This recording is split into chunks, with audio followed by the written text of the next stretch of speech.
Hello friends, कैसे हैं आप सब लोग। आशा करता हूं कि आप सब लोग बहुत अच्छे होंगे, मस्त होंगे, स्वस्थ होंगे। और ऐसी आशा करता हूं कि आप सब लोगों ने बिहार विद्यालय परीक्षा समिति पटना द्वारा जो एक आरटीआई का रिप्लाई आया है और वो काफ़ी वायरल भी हो रहा है, उसको ज़रूर देख लिया होगा। और आप अपने मन में या आपके मन में एक बहुत अच्छी खुशी की लहर भी दौड़ गई होगी कि हाँ, अब आपका 100% है कि आपका सिलेक्शन हो जाएगा।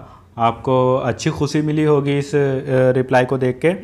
तो हम इस वीडियो में बात करेंगे कि क्या ये रिप्लाई जो आया है आरटीआई का, ये फेक तो नहीं है कहीं। बिल्कुल भी फेक नहीं है। पहली बात मैं बता दूं आपको, बहुत टाइम वेस्ट नहीं करूंगा आपका, कि ये रिप्लाई जो है ये बिल्कुल भी फेक नहीं है।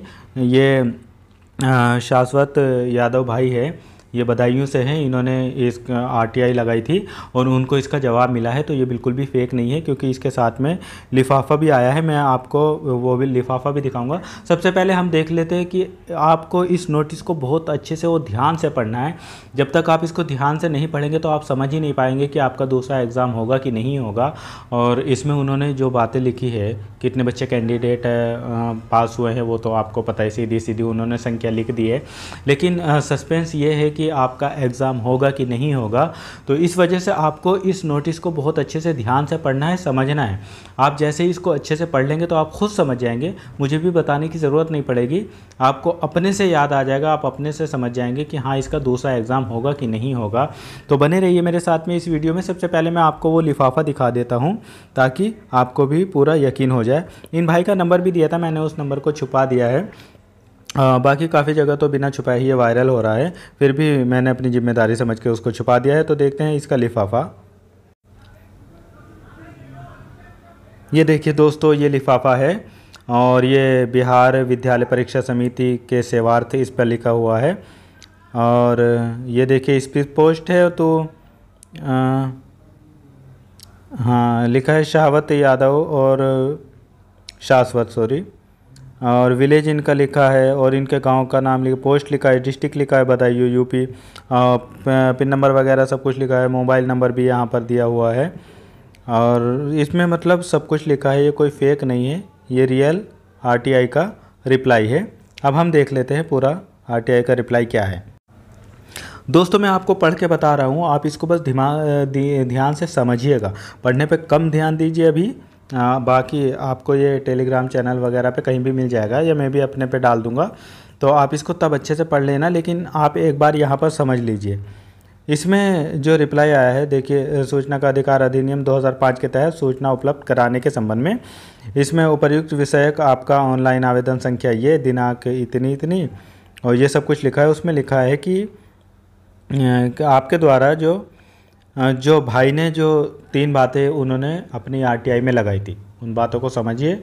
उन्होंने क्या क्या पूछा था। भाई ने पूछा था कि विशेष माध्यमिक शिक्षा पात्रता परीक्षा BSSTET 2023 में उत्तीर्ण अभ्यर्थियों की संख्या कितनी है ना। उन्होंने ये पूछा था कि जो BSS टेट का पेपर हुआ है उसमें कितने बच्चे उत्तीर्ण हुए हैं। दूसरा उन्होंने पूछा था कि डिप्लोमा वार उत्तीर्ण अभ्यर्थियों की संख्या कितनी है। तो डिप्लोमा वार कितने, मतलब डिप्लोमा वार का मतलब हुआ कि HI के कितने पास हुए हैं, VI के कितने पास हुए हैं, ID के कितने पास हुए हैं, ठीक है। और तीसरी बात भाई ने पूछी थी कि जो उक्त परीक्षा अभी हुई है उसके बाद अन्य परीक्षा होगी कि नहीं होगी, यह बात उन्होंने पूछी थी। तो इसके संबंध में आरटीआई की जो है वो रिप्लाई आया है। रिप्लाई में आया है कि उक्त के आलोक में सूचित किया जाता है कि बिहार विशेष माध्यमिक शिक्षक पात्रता परीक्षा BSSTET 2023 में कुल उत्तीर्ण अभ्यर्थियों की संख्या कितनी है, 9503। कितनी है, 9503, यानी 9503। तो आप पहली बात तो यहीं पर आप अंदाज़ा लगा सकते हैं कि टोटल वैकेंसी कितनी थी। टोटल थी लगभग 7000। और अभ्यर्थी कितने पास हुए हैं, अभ्यर्थी पास हुए हैं 9503।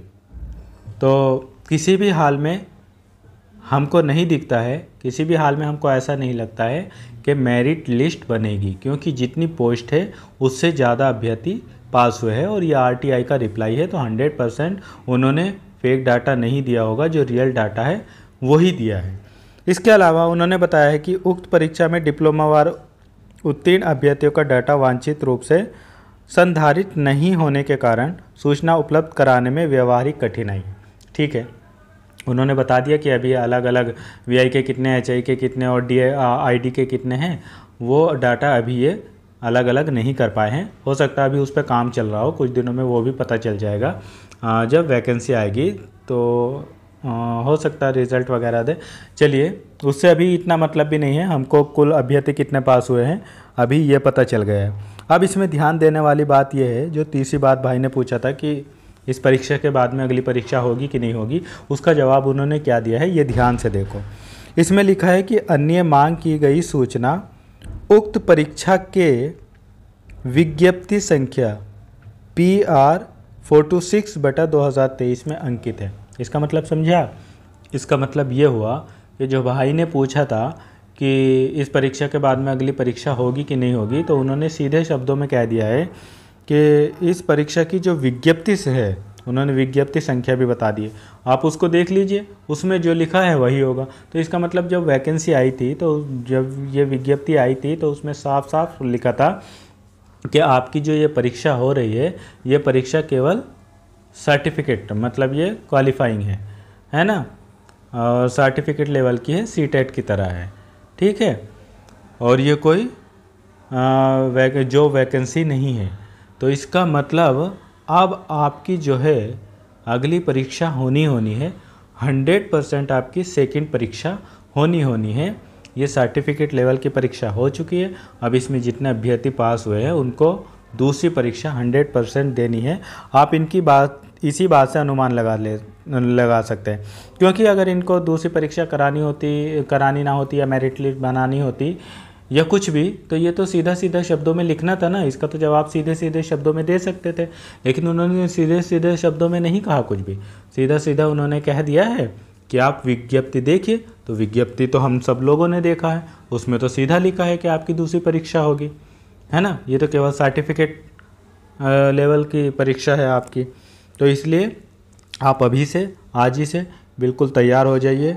जितने अभ्यर्थियों का भी पास हो गए हैं, जिनके 75 से ज़्यादा नंबर है, या जो बिहार के हैं जिनके दिव्यांग है जो 65% से ज़्यादा है, जितने भी अभ्यर्थियों के रिज़ल्ट में क्वालिफाइड लिखा हुआ है, वो अभ्यर्थी बिल्कुल तैयार हो जाइए। जी जान से आज ही से लग जाइए, अपनी तैयारी करिए। अभी सिलेबस नहीं रिलीज़ हुआ है, तो क्या आप तब तक अपना GK GS पूरा कंप्लीट कर लीजिए और भारतीय राष्ट्रीय आंदोलन को अच्छे से देख लीजिए, वो बिहार के क्वेश्चन पेपर में ज़रूर आता है। और इसके अलावा आप अपनी रीजनिंग मैथ थोड़ा थोड़ा ज़रूर देख लीजिए, इंग्लिश भी आएगा, हिंदी भी आएगा। तो तब तक आप इतनी नॉर्मली तैयारी करिए, जब आपका सिलेबस आ जाएगा, अगर उसमें कुछ अलग से होगा स्पेशल का, तो आप फिर उसको अच्छे से 10-15 दिन का भी अगर टाइम देंगे तो आप अच्छे से देख लीजिए। इसलिए आपकी दूसरी परीक्षा तो होनी है, 100% होनी है, जैसे मैंने अपने थंबनेल में भी लिखा है कि आपकी दूसरी परीक्षा 100% होनी है। इसलिए आज ही से आप तैयारी में लग जाइए। वीडियो अच्छी लगी हो तो अपने दोस्तों तक पहुंचा दीजिए। Thank you so much.